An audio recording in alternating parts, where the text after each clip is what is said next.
Loud. Welcome, everybody, to the all-encompassing brand ambassador Zoom call. We are excited to have you here.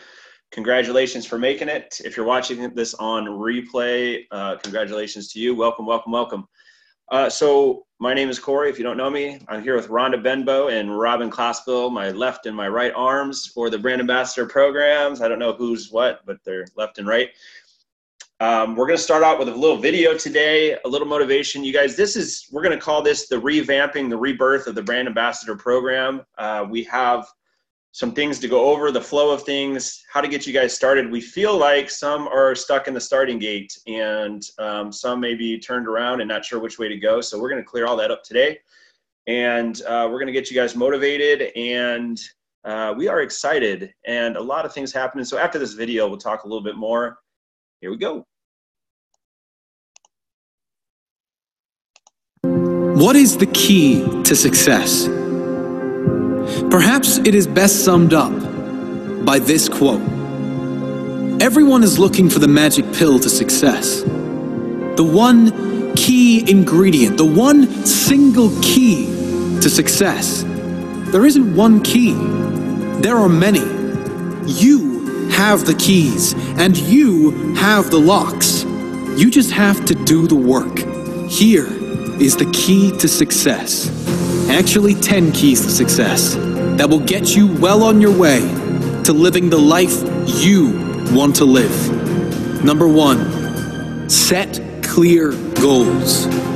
Many studies have proven the link between successful people and goal setting. Simply put, how do you expect to reach your desired destination if you do not know where that place is? Set clearly defined short and long-term goals with dated deadlines and review them daily so they soak into your subconscious mind. After you've done that, note down all the action steps you must take if you are to reach those goals. Then, get to work. If it works for you, create a vision board of all the things you want and review that daily as well. Remember, if you can see it in your mind and you're willing to work for it, one day you will have it in your life. Number 2, strong work ethic. The saying hard work beats talent is true almost every time. I've never met a successful person that wasn't prepared to give everything for their goal or dream. Lazy and successful are not two words that go together. If you aren't willing to work for it, don't expect to have it long term. Number 3, consistency. Just like anything in life, if you don't work on it consistently, chances are you will never have it. And if you do have it, one day you'll lose it. If you aren't consistent with your diet or workout routine, you will lose any good health and physique you have. If you aren't consistent in relationships, chances are you'll have problems. The same is true in business and entrepreneurship. If your message isn't consistent, if your work ethic and output isn't consistent, how do you expect to have consistent growth and success?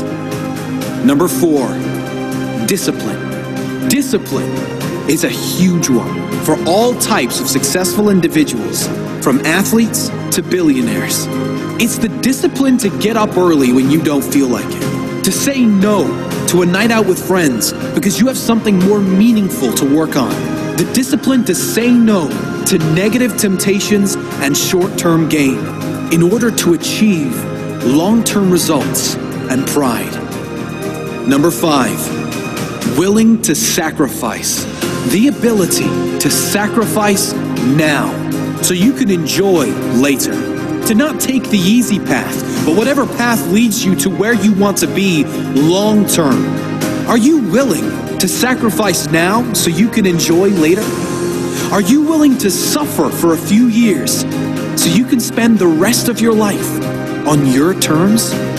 Number 6, continuous pursuit of knowledge.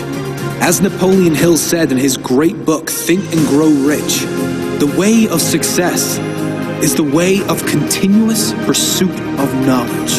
The world is moving and evolving so fast. If you aren't adapting to change, if you don't have the mindset that you can never learn enough, sooner or later, whatever you have learned won't be enough. Think about all the jobs, opportunities, industries, and businesses that are at the top now, but did not exist when you were in school. Billion-dollar brands like Airbnb, Instagram, Uber, Bitcoin, and Spotify did not even exist 10 years ago. If the founders of these platforms didn't have the mindset of continually learning and applying new technologies and opportunities, their inventions would not exist. The more you learn, the more you earn. And you can never learn enough. Number 7, the ability to listen. Just like you can never learn enough, you can never listen enough. Listen to others who've succeeded and failed before you. Listen to the great teachers and leaders. Listen to friends, family, and business colleagues to form better relationships. Listen to feedback and criticism to improve yourself, your business, and your results in any area of your life. Mr. Know-It-All never stays at the top because he never has his eyes open to things that may be wrong, things many other people see. Be open to listen, humble enough to admit defeat if defeated, but strong enough to follow your gut instinct every time. Number 8, I will never quit attitude. Read about any successful person at the top of their field, and the story is almost always the same. There was at least one moment in their life where they were down and out, where everything seemed impossible, like there was no way out, where 99.9% of people would have given in and settled for an average life. But they kept going and somehow turned everything around. Not only did they turn it around, but they applied the lessons and grew from the failures. That is the attitude everyone must have if they want success in any area, because life will throw you challenges and you will fail if you are pushing the limits. Develop the grit and determination to keep going when it all seems impossible, to say no, I will not quit when everyone else would expect you to cave in. Number 9, having a clear purpose in life. Nothing in life will throw you off course if you have purpose, meaning, and clear, powerful direction. If you know your why, you can survive anyhow. If your why is strong enough, you will go through any pain or setback to get to your goal. And number 10, not afraid to take risks. You can't expect to achieve great things if you aren't willing to push yourself to great limits with great risk. It's just common sense, really. Successful people are willing to take risks, usually well thought out risks, to achieve what they want in life. Unsuccessful people, on the other hand, always play it safe and therefore can never live more than a safe life, which might be what they want, and that is fine. But if you want a great life, you will have to accept some form of risk to get great rewards.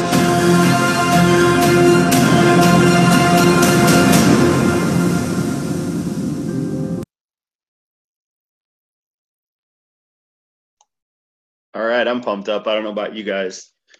So, all right, looks like some more people made it. The link, the updated link, this is the updated link we posted in the groups. And so you all should be here. So I wanted to show you guys that because we are in the time of Kula Brands, that history is being made, and we're in the phase of Kula Brands where you're going to have the biggest opportunity to place products on shelves right now. And we're moving into this whole new phase of Kula Brands. And when we started the brand ambassador program, it was kind of like, you know, let's push off the cliff and let's build the airplane on the way down. And it worked. And we had people going out and approaching stores. And as we've moved along, we've added more reps, and things I think have gotten a little confusing for some people. And what we want to do is we want to keep it as simple as possible and mostly uniform across the board for all 10-ish rep groups now. And so what I want to point out of the utmost importance is we don't want to have regret. We don't want to live later in our life with regret. And I teach this in class is you don't want to be 80, 90, 100 years old and the last days of your life thinking, wow, I had the opportunity and I didn't take it. And so these moments that we have right now in Kula Brands are the optimal moments. And you guys have the chance to be the pioneers and say, you know, I've launched the first so-and-so brands of Kula Brands into the retail stores. I was a part of that incredible process. So it really involves taking action today. And if for whatever reason you're saying that you will do this tomorrow, or I can do this later, or the opportunity will pass you by, and there will be products in your stores, in your neighborhood, and they will be placed by a rep eventually and sooner than later. Don't spread yourselves too thin. There are a lot of rep programs. Choose what resonates with you and focus. I honestly would suggest only 2 to 3 products at the most. If you're new to sales, if you're new to approaching stores, start with 1 and master that. You do not need to do more than 1. Especially, you do not need to be going into one store and throwing out a bag of products saying, hey, look at this, look at this, look at this, look at this. Know your product, know what you're talking about, know the product front and back. That will raise your confidence level. It will lower your anxiety level, and it will calm your nerves, and you can turn the nerves into excitement. And so the basics of everything I hear and I see in the groups a lot, well, I don't know how to approach a store, or how do I, what do I say? Or I'm not sure what to do. So the main thing is know your product, be prepared, and have fun. Take a breath, put the product in their hand, show them what it does, tell them all about it, and let them make the decision. Know when to be quiet. And really, you guys, the biggest thing of all is keep it simple. KISS, keep it simple. You compliment them on their store. You tell them how beautiful it is and how great of a fit that our product would be in their store.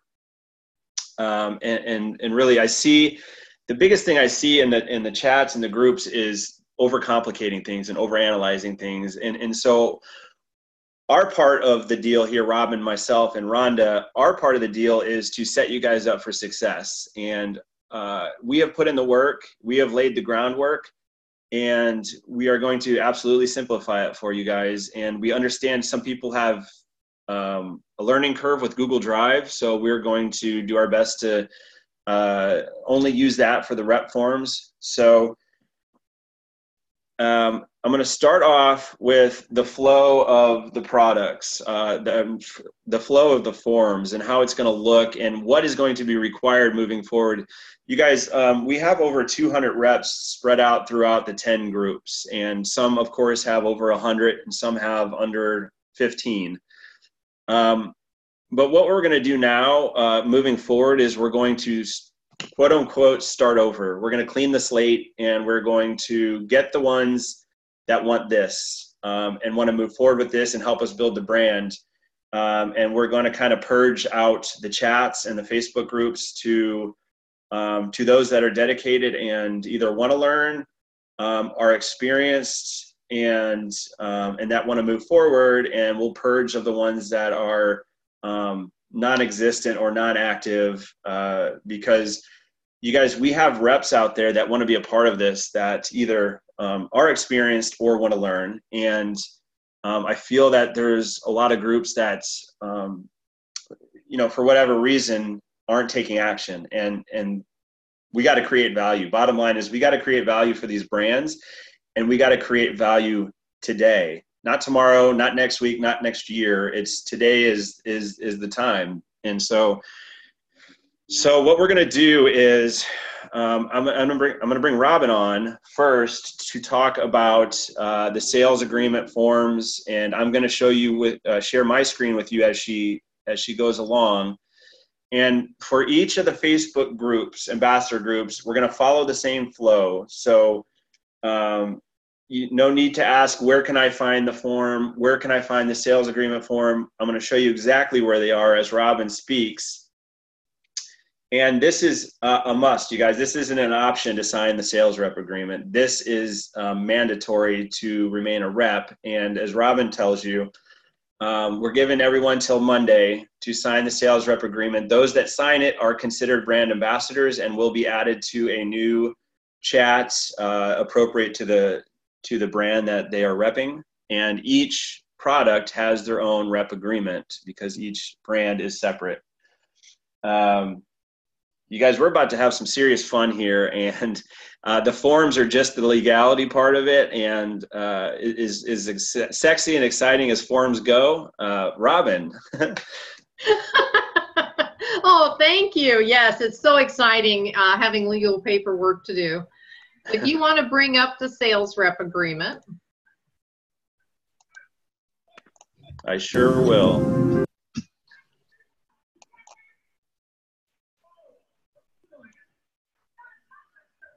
So I'll show you where. Show that, yeah, give them the step-by-step how to find them. Right, so if you're in Drop It Baby and you're a sales rep for Drop It Baby, this is the Facebook group for Drop It Baby, the rep group. You're gonna always go into the files on the left tab. You see files right here. Each group will have marketing legal docs, a file. All you're going to do to get into that is you're gonna enter the Google Drive this way. You click it once, this will open up the Google Drive here. I'm gonna click the Google Drive, and now I am in the Google Drive for Drop It Baby reps. Legal documents right here. You guys see that folder there? That's where I will enter. I will double click the legal documents folder. And as soon as it opens up, you're going to see the same forms in every single rep group. And Robin, you want to go over these really quickly with us? Yes, the W-9, that's for residents of the United States to fill out with your tax information. You're going to complete the first page. There are instructions on that one. So there's not instructions on the W-8 BEN. For the foreign, there are no instructions attached to that for whatever reason. That is if you are outside of the United States, any other country. That is something that the inventor must have on file to issue a 1099 because everyone is considered an independent representative. So you're a contractor basically. So one or the other form must be filled out with your sales rep agreement. So to quickly answer a question Henry asked, why do forms W-8 BEN and W-9 forms have to be completed by USA residents? Why are they part of the package? Actually, Henry, the W-8 BEN is for, like Robin just said, outside of the US, and W-9 is inside the US. Correct. Hopefully that helps answer that question. All right, Robin, carry on. Then next we'll do the how to complete. That gives you step-by-step instructions. It also shows you the number that correlates to the information that has to be filled out. Very simple. And then you scroll down and we are your brand managers, Rhonda and myself. And our representative brands are beneath our email and name, so you know who to send those particular forms to. Very simple. And the rep agreement. So number one, you're going to put the date that you fill it out, and then the other information, and it's going to be a highlighted area. So it's easy to locate. If you scroll down a couple pages, Corey, you'll see another highlighted section. That's where your email goes. give us your best email on that one, so something that you check regular in case there's an update.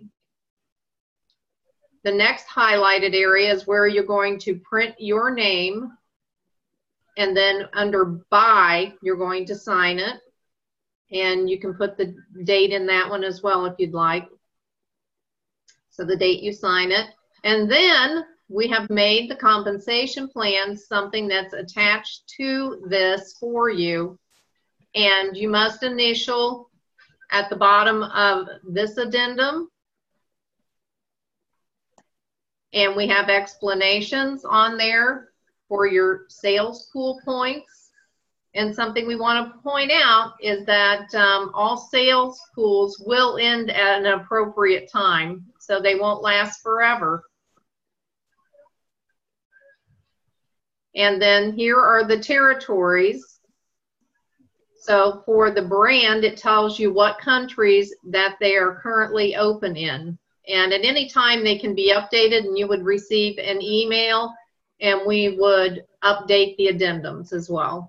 So as we add brands, as we add territories, we'll continually update this. It's very simple that way. You know where everything is.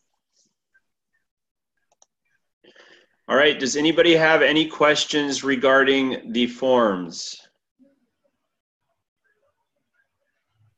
I'm looking in the... We just had a question. Is there a fax number we can fax these forms to?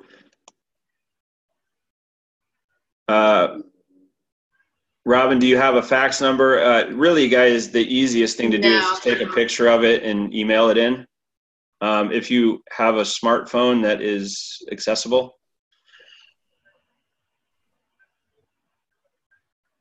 I didn't even know there were still fax machines. I said that to Robin. I got a good laugh out of that. Yeah, but Wendy, just take a picture of it and send the form in that way. Just add a picture to your email. Add your picture to your email. And then we can and then down the road we can have them actually mail a hard copy to the inventor to put in their files. Yes, Aaron asked, do we fill out a W-9 for each product we rep or for just one? It's each product. Each brand is a different company. So in order to get paid by each company, you will need to fill out a separate form for each. Well, what you can do is do one W-9 and just make sure you include that form with each email. Right. So each brand has the copy of your W-9. Correct. Yes.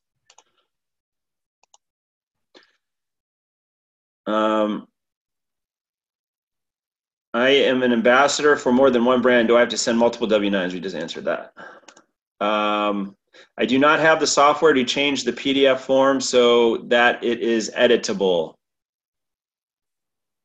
Take a picture of it, sign it, take a picture of it, and send it. Does that work easy enough? Robin, did that make sense? Yes, it has to be a PDF so that, you know, none of the information would accidentally get, you know, erased or changed. Yeah, I mean, you can actually download Adobe, what's it called? Adobe Sign? There is, I think, a workaround for it. They can Google the Adobe or the Acrobat, how to sign a PDF, and it gives instructions. It's not something that we can assist with. There's too many. Okay. You guys, I just put the video link in the chat for you guys that were asking. Christy said, I feel uncomfortable sending my social security number in a regular email.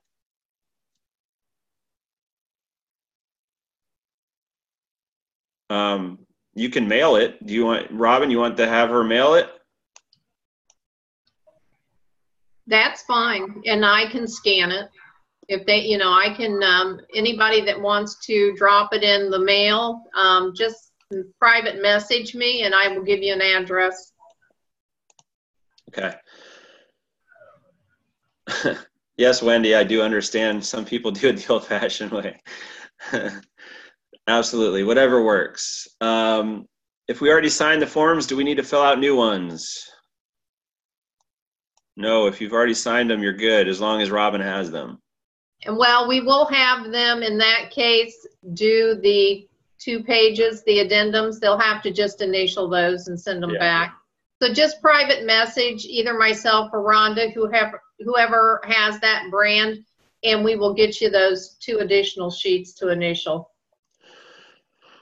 As a U.S. rep, can I set up a store in, let's say, Britain or Germany through family, friends that live there?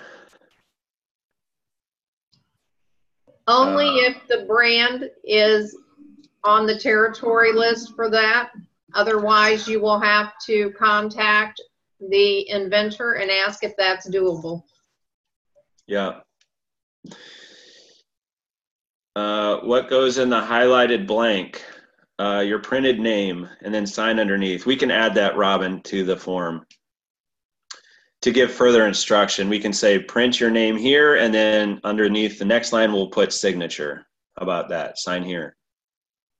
We can make that happen, right, Robin? For the highlighted? Yeah, for the rep agreement. It just has a highlighted area, and maybe we need further instructions. Is that what you're talking about, Shirley? If you pull up that document again, Corey, the how-to.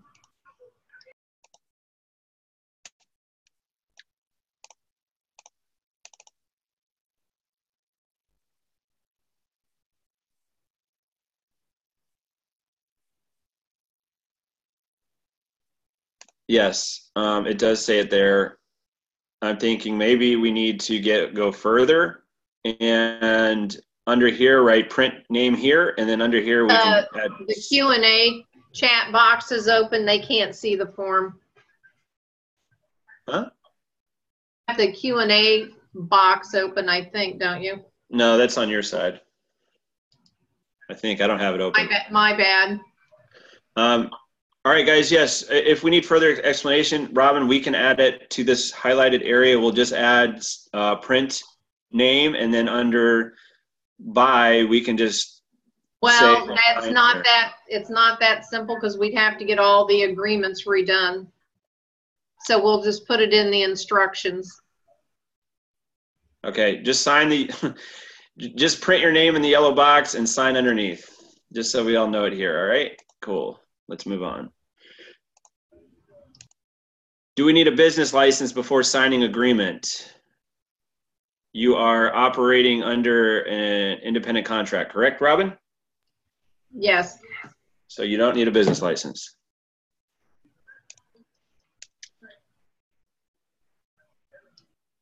It has to be delivered by Monday, then some of us won't be there Monday. Some of us won't be there by Monday. I don't know what you're saying. It has to be delivered by Monday. It's a quick signing of the form, and it's just emailed to Robin. So I'm not sure what that means, but I think it's in reference to if they're mailing it in. Still send us the photo of the documents, and then when we get them via mail, you know, it's fine. Or, you know, you'll just be on hold until we receive it in the mail.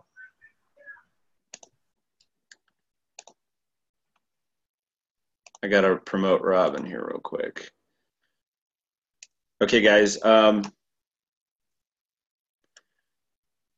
got you, Rhonda. You're up. Yeah, Wendy, if it's mailed, just let us know you mailed it, and we will accommodate.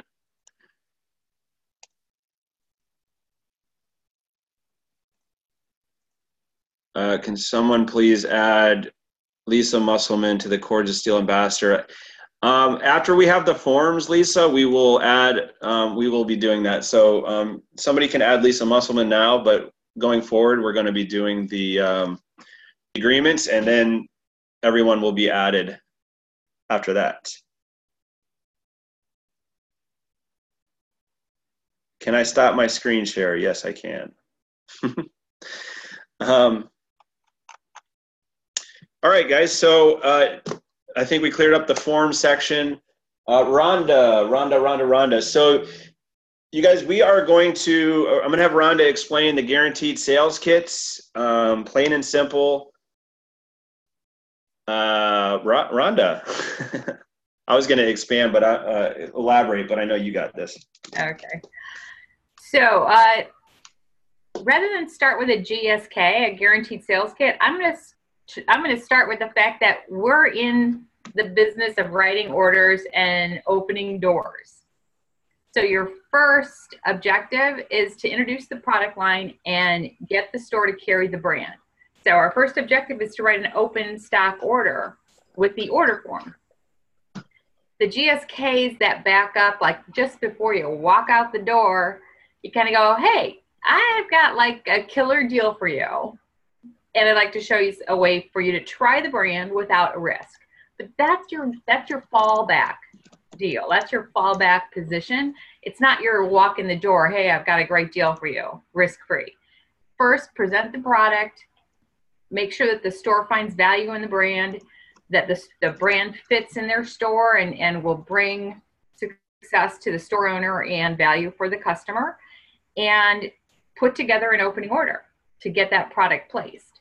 And again, if at the end of that conversation you feel like you know that the brand would do really well for the store and they're hesitant because of finances, or they're just a little bit unsure whether it's going to be a good fit, then you can say, well, how would you feel about trying it for 30 days? We've got a program that allows you to take a small quantity of top selling items, place it in the store for 30 days, no risk to you. At the end of those 30 days, we'll take back what you haven't sold, or because I know this brand is going to sell through, I'm going to come back, we'll get your product invoiced, and we'll write a new order because the brand is going to work for your store. I'm convinced of that, and I'm confident. Would you like to take that risk? Would you like to take that approach? But that is your fallback position. It's not your first in the door. Keep in mind, a guaranteed sales kit is inventory and money that belongs to the inventor. And so they're putting $200 and $300 and $400 and $500 worth of their product into the store without getting any money for a minimum of 30 days. So there's a risk to it for them. And they don't have unlimited quantities of those kits in order to place them. We're here to sell product, and that's what the inventor is there for. They want to sell product and get it on the shelves and keep that the money moving, not stopped because it's on hold for 30 days. So keep that in mind. First objective is to write an order, get that order processed, get it on the shelves, help them get started, do some demos, do whatever you need to do to get that store up and running with this new brand. If they're not willing to take that tiny chance, then take out the GSK and say, okay, I got a no lose proposition for you. So, and we have forms for both. We've got open stock order forms. Corey, you want to pull up the order form? I sure can.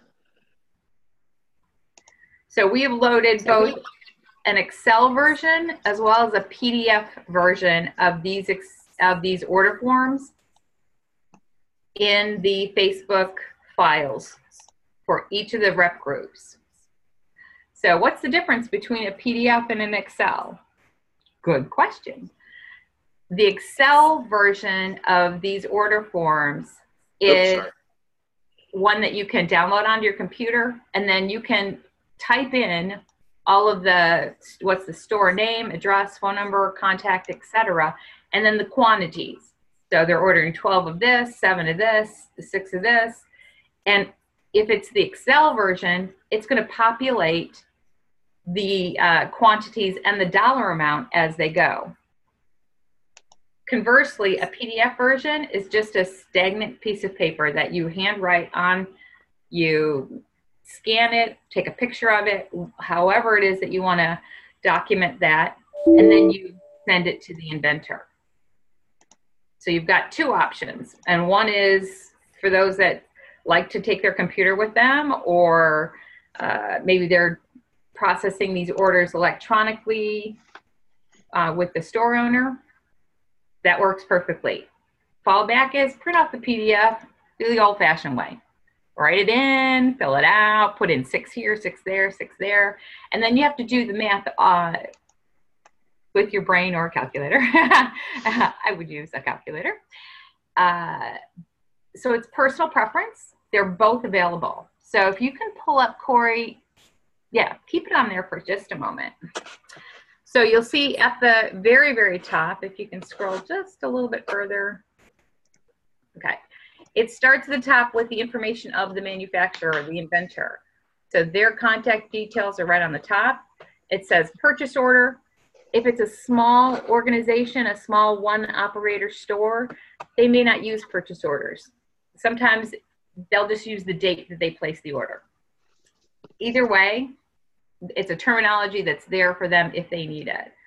Customer number, establishing a brand new customer, there won't be one, but as this grows, as Corey said, this is going to explode thanks to all the work that we're putting into it and all the other momentum that's going with these brands. And eventually, these stores are going to have an account number within the Drop It Baby system, and it'll be store number, because we're opening doors, store number 2, account number 4, just like early adopters. So they'll get a customer number eventually. You write in the date that you placed the order, if they've got the PO, and then up at this top point there, if the brand has free shipping, discounts, if they've got any little specialties, those will be noted at the top. If there's nothing up there, then it means that they don't have anything. With Joy Lynn, she says, hey, if you place an order over $500, I'm going to give you free shipping. If you place an order over $1,100, then I'll give you a 5% discount. So there may be some special notes in there from the inventor. There may not. So then down below that, you simply have ship to and bill to. Oftentimes, they're the exact same thing, but sometimes not. So it's better to ask the store owner. So customer number or customer name, so it's Corey. Store name, Corey's Drop It Like It's Hot store. Then the street address, city, state, zip. Remember, this is documenting the information correctly for the inventor to know how to invoice and ship these products. So the information must be clear, concise, and accurate, or the order is going to be held up. Put in the best phone number for that contact, the store owner, and then the best email to contact that. So that's all customer and store driven information. And again, it's important that it's clear and simple. I have horrible handwriting. I will take a picture of the business card right next to the order form for my own sake, as well as the inventor, so that they can verify, is that a K or an H, you know? So you can do whatever you need to make sure it's clear and concise. And then as you go down, you've got all of the items within that inventor's brand. Sometimes they'll have a part number, sometimes they won't. Again, that's kind of a buyer/store piece of information. It's not something that necessarily we have to get concerned about. So if there aren't SKU numbers, it's not a problem. So item description, the MSRP, which stands for manufacturer suggested retail price. Y'all knew that. Heck, we got that, right? And then the cost each is, of course, that the store owner's price. So their discounted price. Case pack or case quantity all refers to how many are in the master box for the inventor. And whenever possible, we like to keep those orders in that case quantity, again, for shipping and protection. So take Vibe bottle, glass bottles. They come in a box of 12. And if somebody orders 6, you've got all this open space inside of a box, and potentially there could be breakage. So it's easier to keep things in case quantity and case pack for shipping, convenience, all those things on the inventor's side. So it's a convenience thing for the inventor. It's also nice because it ups our orders. So As a salesperson, I like that. I like that.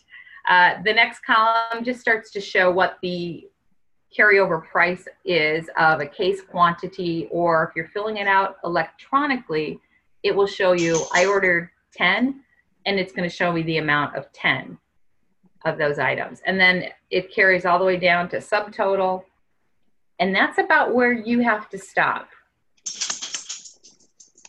Because additional discounts, subtotals, shipping, tax, all those things are added on by the inventor. So our job is to get the order on the form, fill it out complete and with proper, contact information, get the quantities in there, and then present that order to the shop owner and say, do we have it all right?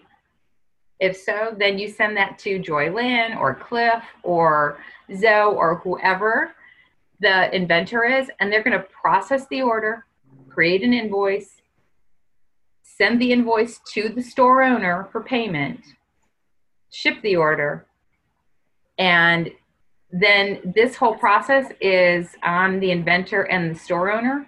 As soon as the order arrives, then our job as a sales rep sort of kicks back in, because we want to make sure that their order has arrived, that they know what to do with it, especially in those first few order processes. This is the role of a sales rep who's taking responsibility for that sales account.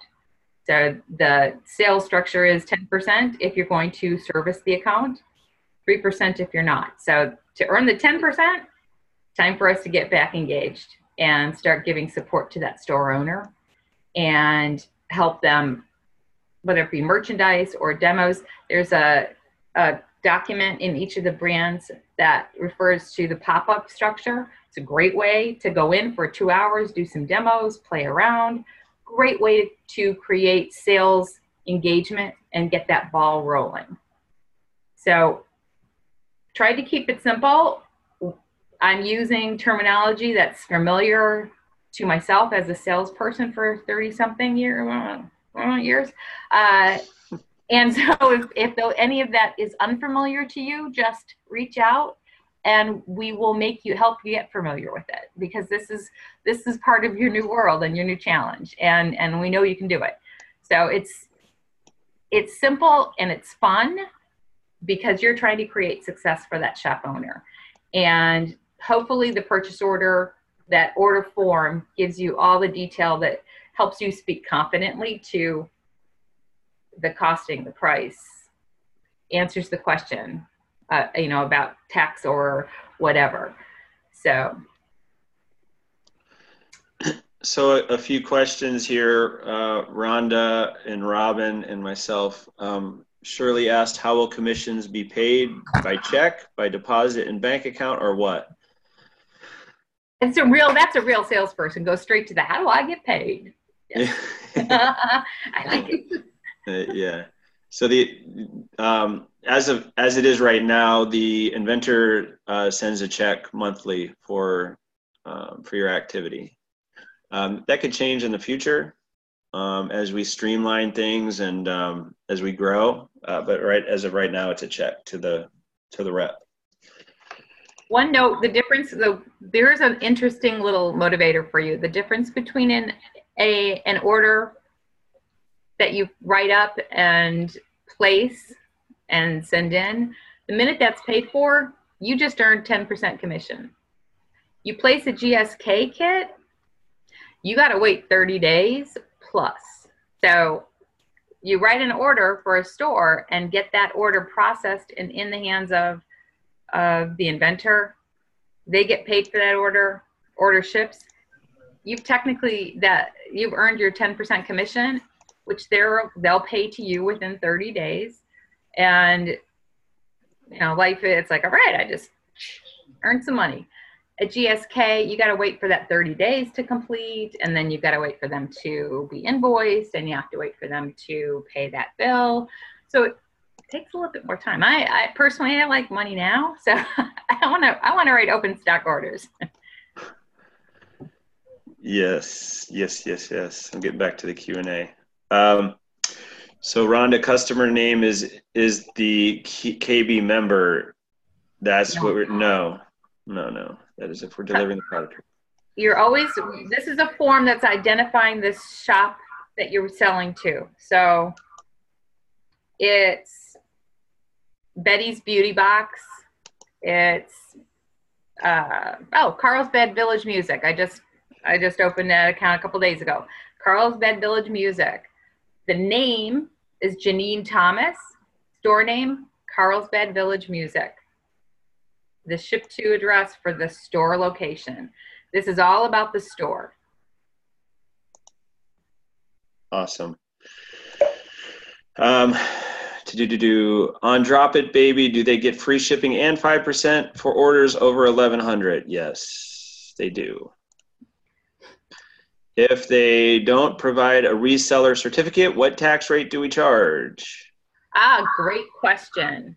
Tax in the United States, tax is charged when a business is located, they're both located in the same state. So if the inventor is in Utah and the store you've opened is in Utah, then they would have to charge state tax if they didn't provide a reseller's or a business license. So shop owners are going to have one of those documents because they're in business. So all they do is provide to the inventor, to the manufacturer, their resale license, their tax ID number, whatever their state calls it, and then tax no longer applies.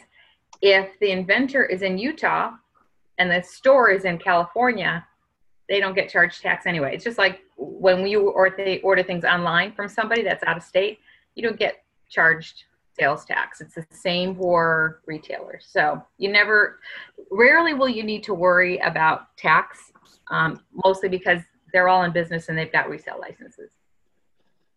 Thank you, Rhonda. Will the inventor report the order to Kula, or do we have to self-report to earn our points? The inventor will report. For now, the process is the inventor reports the accounts, the new accounts acquired, and all the accommodating information. So you do not have to self-report that. Really soon here, after some things are completed and launched, we have a sales rep area that will be added to the back office that will circumvent this process. And so a lot of things will be a lot more streamlined. So for now, the inventor will send the information over to Kula Brands. And Rhonda and I and Robin we're working on a possible form in the interim that you will add this information and we can easily send it to the programmers. So we'll let you know on that, but for now, inventors are sending that information. Teresa said, so if we write the order and place it, it is 10%, while the 3% is if we make the connection and send them the inventor information to order on their own. No, well, not necessarily. It's kind of a 10% is always, just to keep it simple, 10% is you're servicing the account always. You're checking up, you're following up, you're helping them with the reorder. The 3%, look at it as a finder's fee. 3% is if you go find an account, you turn it completely over to, say if it's Cords of Steel, you turn it completely over to Cliff and Michael, and that's their account now. You'll receive the 3% on that. There are some exceptions. It's on the commission plan. Some are not 10%. Thank you. Yeah. Yeah, so as a general rule, most Kula Brands products starting out will be that. And it's not just finding someone's name and phone number and turning it over. You have to actually make the connection and close that deal, correct? Exactly. You're the account rep. You seal the deal. It's not like you're going out to 40 business todays and you're just grabbing their business cards and you're giving it to the inventor and saying, hey, I got this. You know, it's not a lead situation. It's an account situation. So you're actually. I like to think of it as you're like a I can't think of the word. You're introducing the two of them. You don't just say, hey, Corey, this is Robin, this is Corey, and then you run.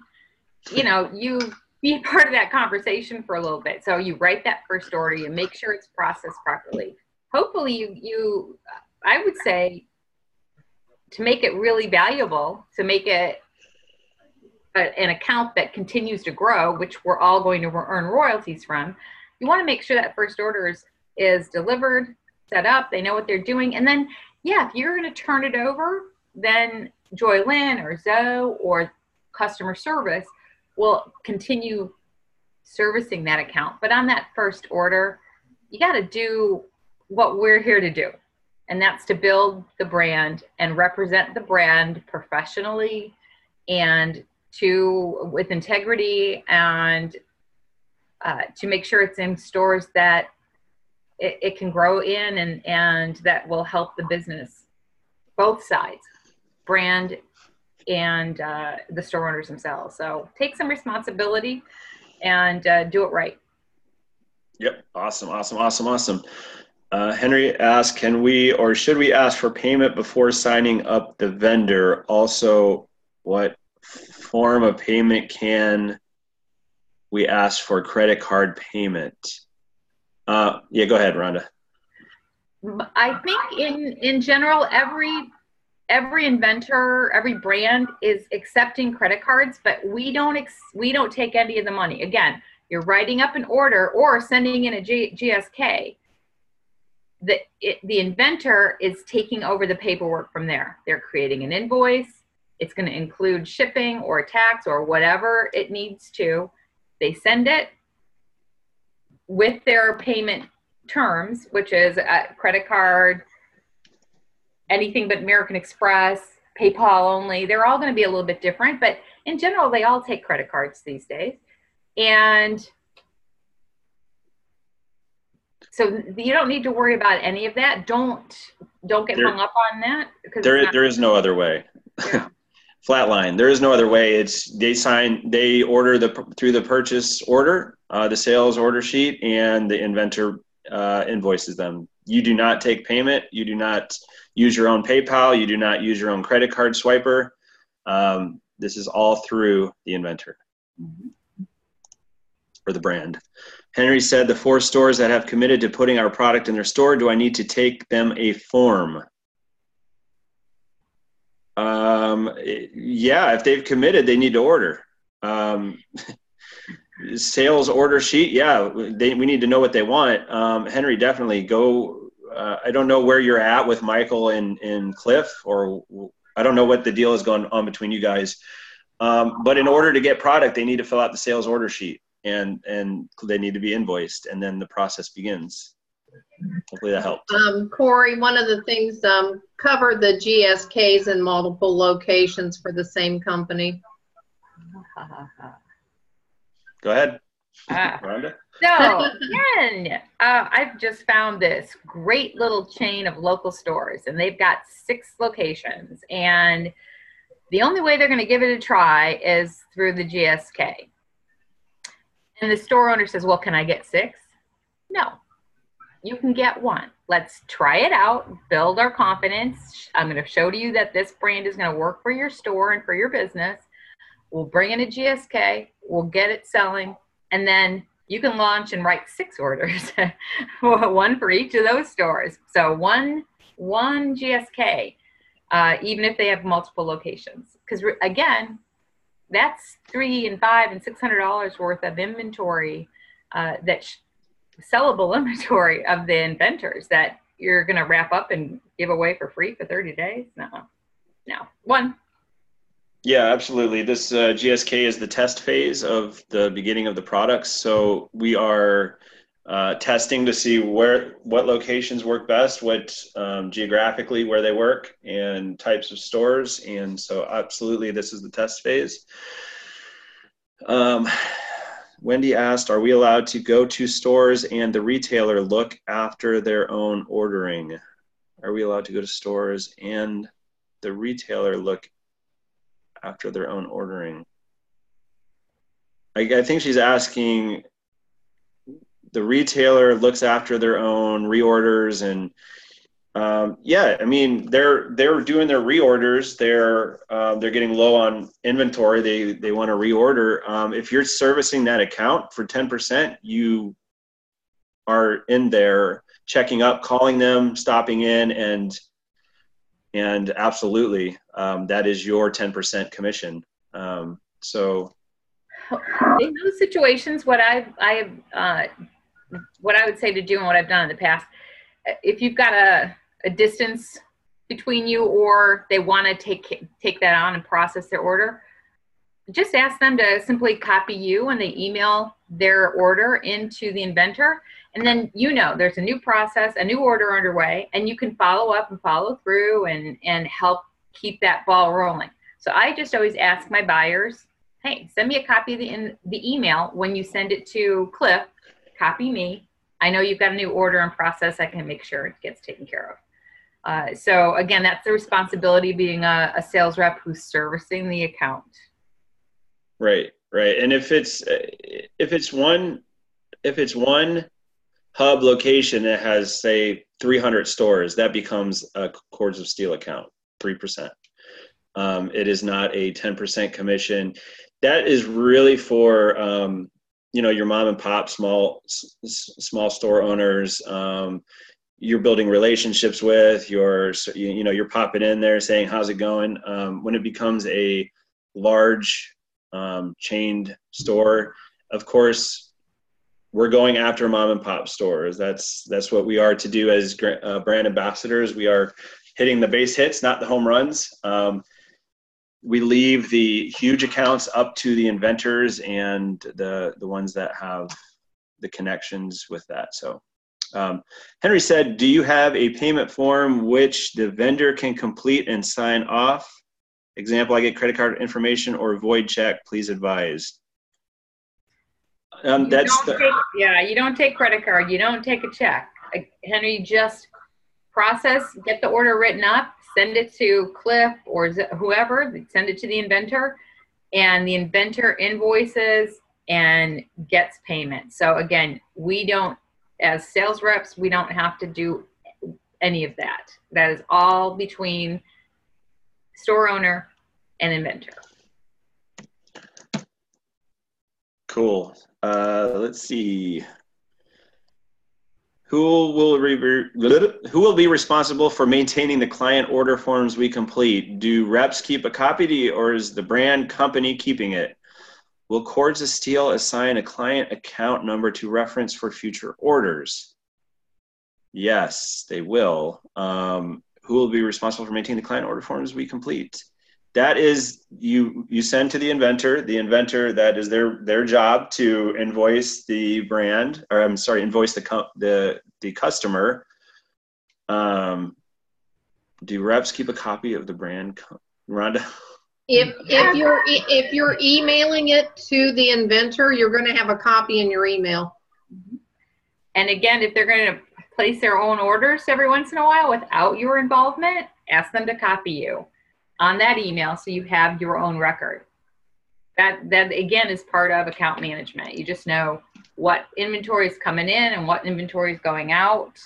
You're helping that sell through process. So I would say absolutely keep a copy. Yep. So which products have GSK kits ready to ship now, and how long after submitting a signed form will they take to ship out? For products that don't have GSK now, when will they? That's a big question. Keep in mind, there are two brands that do not have GSKs. Hugaboo, Tuckvisor. Because honestly, if you can't sell a few of those, then you, yeah. So no GSKs for those. And then the rest of them all have a GSK, and depending on the price point and what they're including and all of that, their availability is completely different. So we don't have a straight across the board answer for that. Right. That's going to vary from product to product. For example, and while we're on the subject, Cords of Steel does not have a GSK yet. There is one in the process being built. We're finding different avenues as the one that was already built is very expensive. and we're looking on the logistics for that. So do not go into a store, offer a guaranteed sales kit, not knowing that we have them available, or assume that you're available to get one. That's the process of finding out from Robin or Rhonda. Go ahead, Rhonda. So here, I'm a sales rep, and I'm going to make a couple of sales calls tomorrow. I'm going to go out and see if these 2 stores might be interested in Drop It Baby. Well, before I walk out the door, the night before, as I'm getting ready, printing out my forms or my sheets, whatever I want to have in my hand, I'm going to email or text or message Rhonda or Robin, depending again on which brand it is, to say, hey, are there GSKs available? If not, how long do I have to wait? So that I know walking in the door whether I can even offer them a GSK, whether it's a possibility. And if the answer is no, they're not available, then you're going to go, all right, don't have to worry about that. We're going to focus always first, you're going to focus on that open stock order and create a brand new order. And you can create a smaller order that's similar to a GSK. That's not, you can write orders for, a couple $100 or whatever. What's cords of steel minimum? 30 cords? We buy those all day long. So it's not an overly large amount of money. So write an open order, but always find out the night before. Say, when you're going to go out and make sales calls. So just contact Robin or I and say, hey, what's the status of GSKs? And that way I know, is it an option? Isn't it an option? Yeah, absolutely. Lisa said, so the test product goes to them, not us. The GSK form has the details of it, and it will have, if it doesn't already have, the spot to send the kit to. It goes directly to the store, and here's why. Product sitting at Rob's house is the exact same as product sitting at your house. So that is what we are taking out of the equation with the guaranteed sales kit. So it gets delivered directly to the store. What do we use for PO number, or do we even assign a PO number on an order form? PO numbers are kind of a store or a business decision. Sometimes they use a PO process. Sometimes they use the date. It's up to them. If there's a blank at the PO, it's not a problem, because that's the store's way of tracking their own order process. So if they don't use POs, and they don't have a number, then the inventor doesn't need one either. So it's strictly a preference for the store owner. So if it's blank, it's not a problem. Yes. One thing is, Corey and Rhonda, they're supposed to get a picture of the product after it's been set up. Oh, absolutely. And that was the next question. Do we go and set up the product for them? Absolutely. You find out when it's being delivered. And then you make arrangements to go to the store. You help them set it up if they need the help. I absolutely would be hands-on with that. Set it up. You must take a picture of the setup, and inside the store, outside the store. And not only is this for verification of a setup, it provides social media assets and cross-promoting.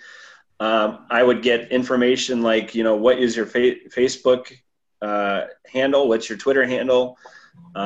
What's your fan page? Then you go home, you post the pictures, and you tag them in it. And you say, we have a beautiful new store. Check it out. Rhonda just signed up Carlsbad, the Carlsbad Music. I forgot the complete name of it. But Village Music. And so Rhonda would go home. She's got her pictures. She would go on her page. She would go on the NetFX fan page, and she would say, our beautiful bags, hashtag NetFX Traders is now at the @ Carlsbad Village Music, and it'll pop up. You tag their name if they have a fan page. Go over to Instagram, do the same thing. But this is what catches fire, you guys, is when we take the pictures, we tell a story. I took pictures with the owners. They were more than ecstatic to take pictures. They were excited. And they said, make sure when you tag us, tag the other stores in the area too, because they will want to see this and they will want the product. So always a great idea. And make sure that you are taking picture and documents. It's awesome. If it is all about the store, did you want to add, Rhonda? Go ahead. Yeah, just on the GSK kits, remember we're giving them free product for 30 days. Taking that photograph is a visual confirmation that you walked out of the store that day and there were 6 bags, 6, net bags, 6 whatever. So take a picture of all of the product wherever it's been set up and displayed, because it confirms what they've signed on the dotted line has been left in that store that when you walked out. So personally, I think it's a great way to document it. Somebody asked if Rhonda and Robin can update the kits situation daily. Probably not. Probably not. That's no. I don't think they get paid enough for that. We don't work every day. Yeah. Well, the thing is too is that we won't know until the situation arises, because, for example, Easy on Babies has product at Bye Bye Baby and Bed Bath and Beyond, and so there's always sales there and in Shop Kula. So we never know what the inventory situation is until you need it. Yeah, so what we'll do is we'll do our best at keeping you guys abreast of the inventory and the situation, and maybe once a week they can pop in and say, hey, we have 2 kits available, who has a store? Something like that. We'll do our best. If I sent them a product, how do we get a picture? Have them take a picture and send it to you. Tell them you're going to cross promote for them and get them traffic in their door. So they would love to take a picture and send that to you. I can guarantee you that.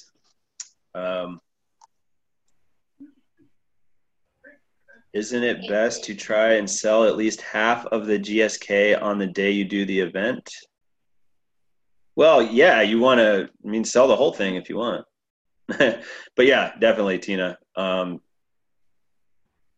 For example, when I was setting up my GSK in the store for NetFX, I sold 3 right away. But why not sell as many as you can? I hung out there for 45 minutes, and new customers came in and they all pulled them over to the table and said, you got to check out this bag. The more you hang out there, the more fun you have with the owners and keep it, fun. They're going to want to tell everybody that walks through the door about their new product. They were like, I can't wait to sell these things. But yeah, absolutely. Christy said, if it is all about the store, where is the KB member's name? Example, how will they know how to pay? So if you are servicing the account and you are copied on the order to me or to the store, it all goes to the store. Well, first of all, you're taking, do you want to explain this, Rhonda or Robin? Yeah. So you've written an order, you've sent it to the inventor. The inventor knows who you are, so they're reporting your sales to Kula Brands. So it's automatic. That happens between the inventor and Kula Brands. You're not, again, we are not taking money. We're sending a paper form to the inventor. They're creating an invoice and getting payment. Once that's done, they confirm and let Kula Brands know that Corey just wrote a $15,000 order for NetFX for this store. And so Kula Brands then knows. So we're never touching money. So everybody raise their right or left hand, whichever hand, everybody, you too, Corey, Robin, everybody. I am not taking money from stores. I am not taking money from orders. I'm writing orders. I'm sending them to the inventor. They're processing, sending invoices, getting payment. We don't do this. Right.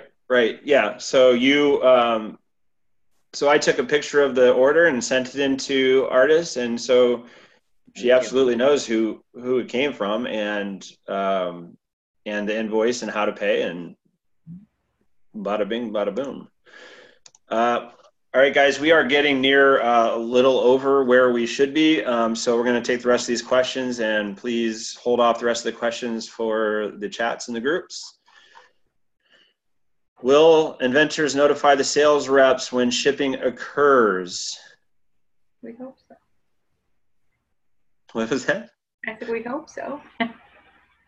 Yeah, that's the idea. Absolutely. If you don't, just reach out to Rhonda or Robin, and we'll get you a tracking number. For the first, if it's for like a guaranteed sales kit or for their first order, you'd like to be there when it gets there so you can help them set up or answer any questions. Obviously, you're servicing the account, so we'll do our best on our end to get the tracking number for you, etc. Henry said, I gave every store I got the promise to order cords of steel website. Cliff has gotten an order already. I'm asking, should I still take them a form if they are already have or ordering from the website? I think this situation is a little bit different. Everybody that's watching and listening, Henry's already got the order process sort of going by email, and so that process is going. In future, Henry, you can start using that order form because it's a real easy visual document. But in the early days, while we were just, wild westing it, yeah, we were emailing and saying, hey, send 6 of these and 4 of those. But we're going to start using this order process so that we have this documentation and there are no errors in the order process.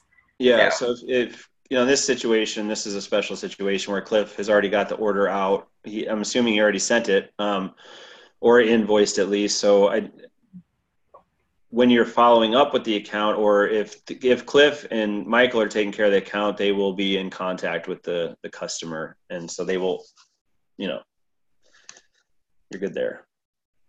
As an independent contractor, after filling out the I-9, etc., will we receive a 1099 at the end of the year, correct? If you've made over $600 in commissions for US, I don't know what it is for Canada. Yeah, absolutely correct. So exciting to be back in sales. Yes, Teresa, yes. I mean, you guys hear it all the time, but I don't even look at it as sales. I stop, I got a bag of products in my truck, and anytime I stop somewhere, I just go in and share. You hear it all the time. You're sharing, not selling. And really, people will purchase off the excitement of you and what you have. And then when they see the product, they will absolutely be excited to do the same. So that's awesome, Teresa. I'm glad that you're excited.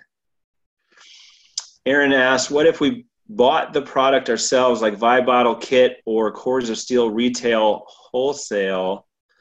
How do we handle that if we place the product? You do not. Repeat after Corey. You do not ever order bulk or sell products from your own inventory. You must place the order through a purchase order.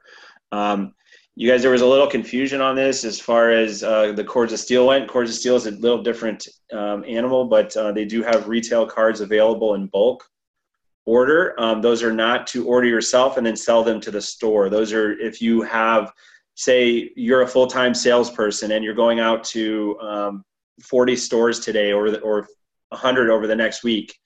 You have you can order those and you can show the store, whatever, drops them off and then say, hey, you want to try these out? You want to, just get them going, a taste of what you got. And then you make the purchase order. So, yeah, thanks for asking that question, Aaron. That was a great question. All right, questions over, please. We have to end this at some point today. I didn't see a field for sales rep. Can you add that to the order form?